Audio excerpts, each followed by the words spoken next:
Hello, welcome to Marinations. I'm Sharon Skolnick-Bagnoli. The program is called Her Book, Why It Was Written and How It Came to Be.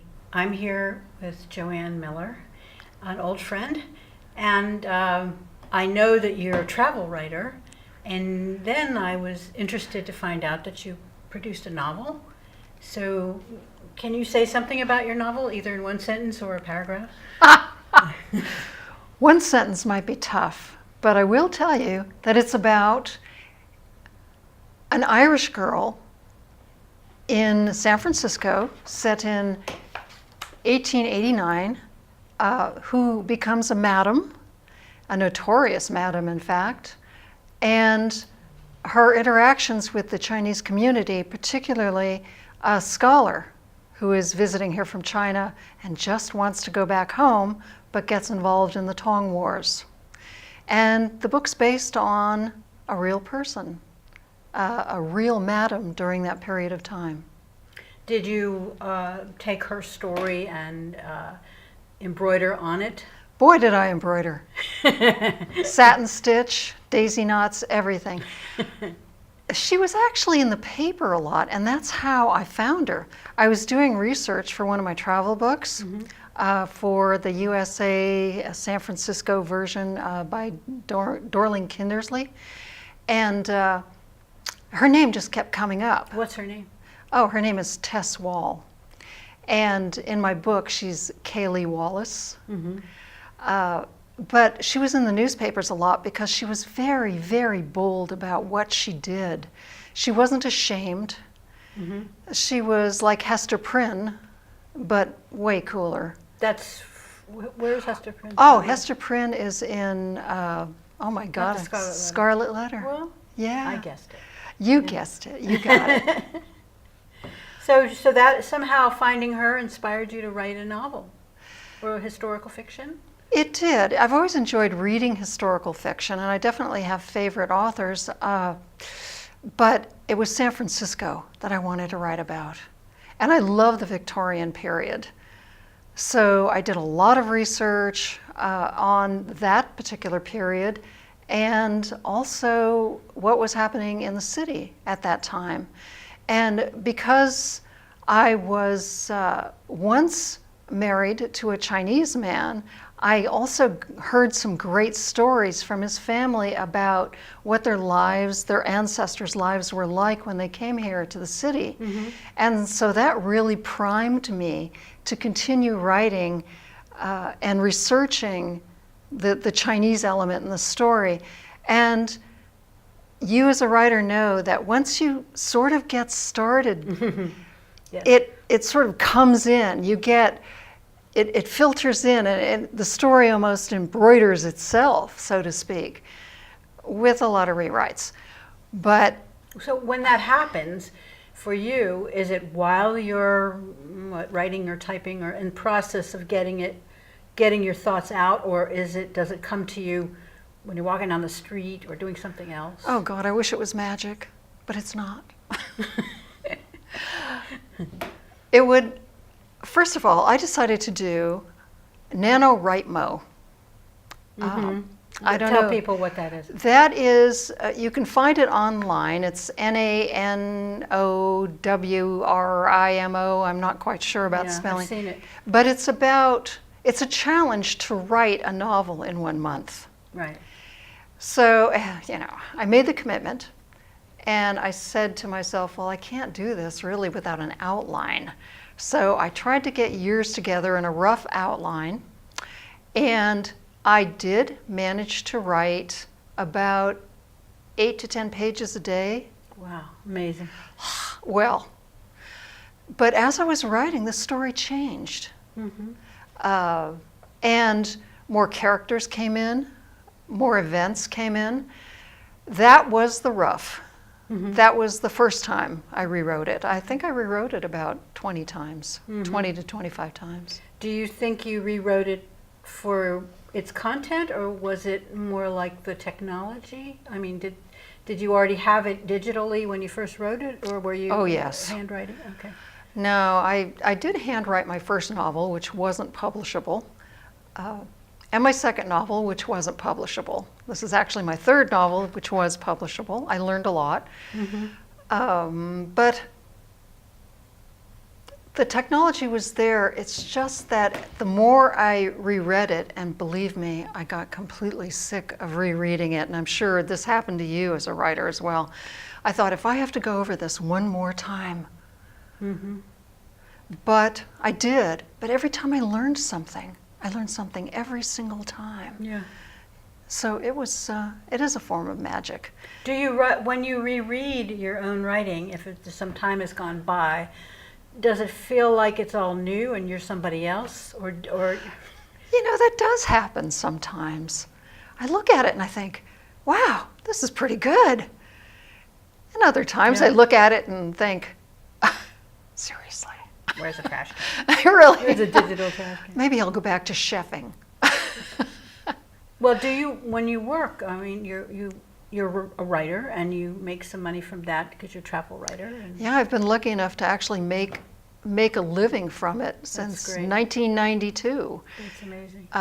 But of course, it was all the travel books, and they used to pay pretty well. I don't think they do so much anymore.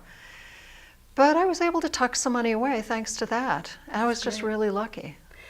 Yeah, I know when you were going to Maryland, I was talking to you about it, and that's where I was from. I'm from, along with a few other places. And I was just thinking, you know, how much can she really know this place from a short visit? But I thought you did it pretty well. I don't know how you did that. It was a lot of short visits. I would go for 10-day to 2-week stints, several of them at different times of year. I would go to different areas, and I pretty much went every place I thought a tourist would like. I hate to say tourists, I call people visitors in my books. Did you eat a lot of steamed crabs? Oh, you bet I did. That's my favorite part of Maryland. Oh, so much good food. You know, Maryland, the crab soup, the red crab soup, delicious. She crab soup, so good.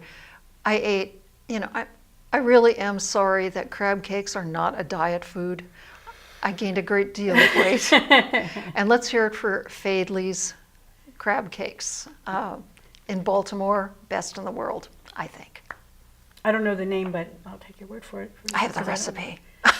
Well, let's talk. Okay. Let's talk later. Back to this list of questions, okay? Yes. When you were writing your novel here, Yes.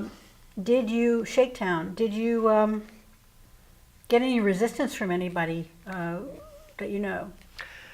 Not really resistance. In fact, people were mostly very helpful. If I felt there was any hesitation at all, it was from certain scholars in the Chinese community who may have felt, and I'm sure as a writer, and other writers have come up against this, if you aren't what you're writing about, you can't be authentic. And that's what a writer does. A writer delves into the imagination. Right. And plays the movie in your head, and then you write the movie out.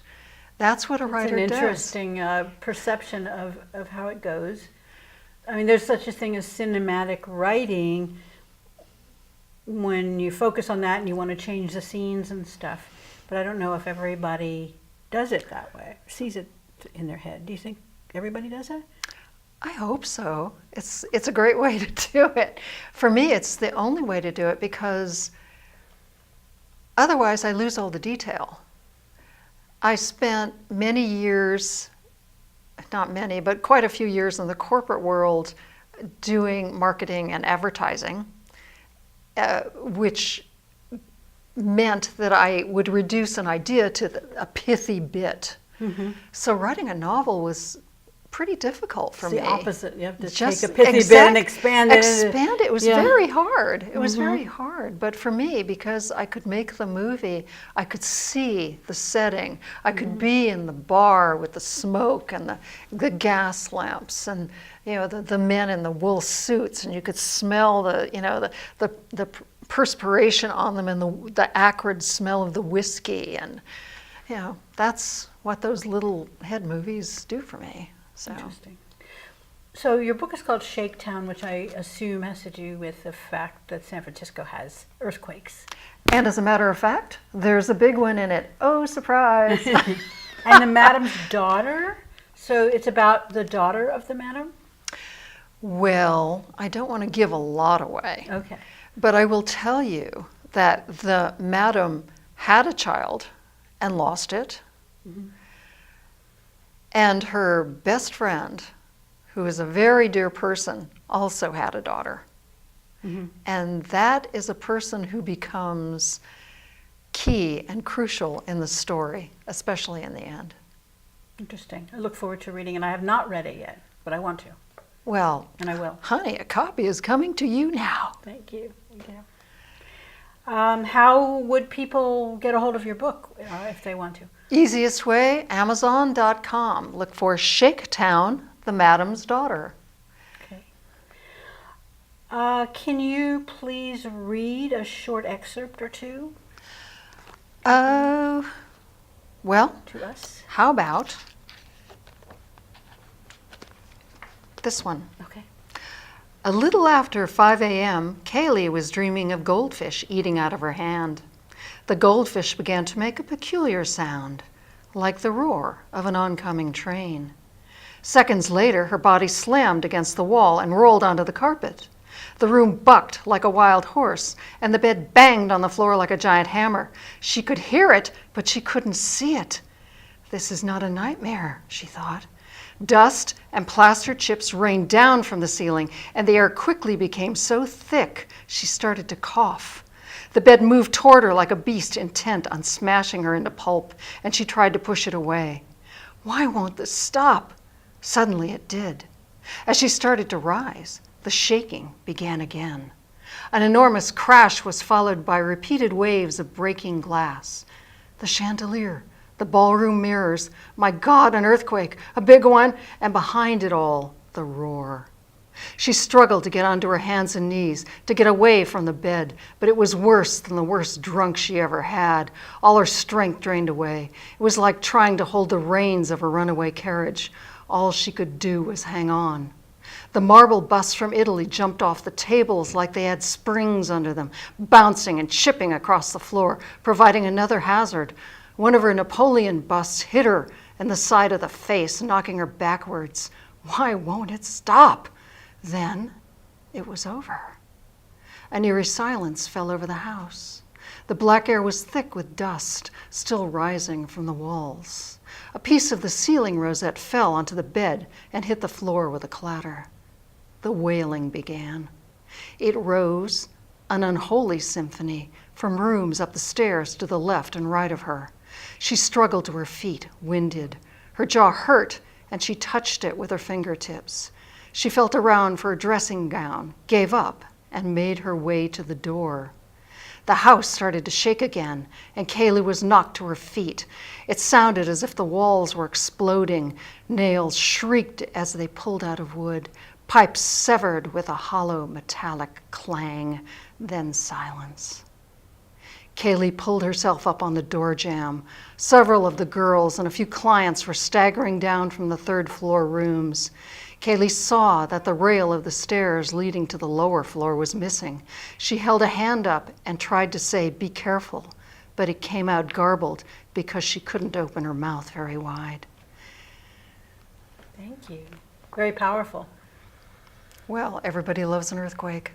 When they're far away. When they're far away. When they're in history. When they're in history. Thank you, Joanne Miller, for being here today and talking with us about your adventure in writing a novel. Thank you, Sharon, and I hope at some point I get to interview you about your book, too. It could be. And your book is called? Colored Edges. And it's about? It's about time that we wrap this up. Oh. I'm sorry.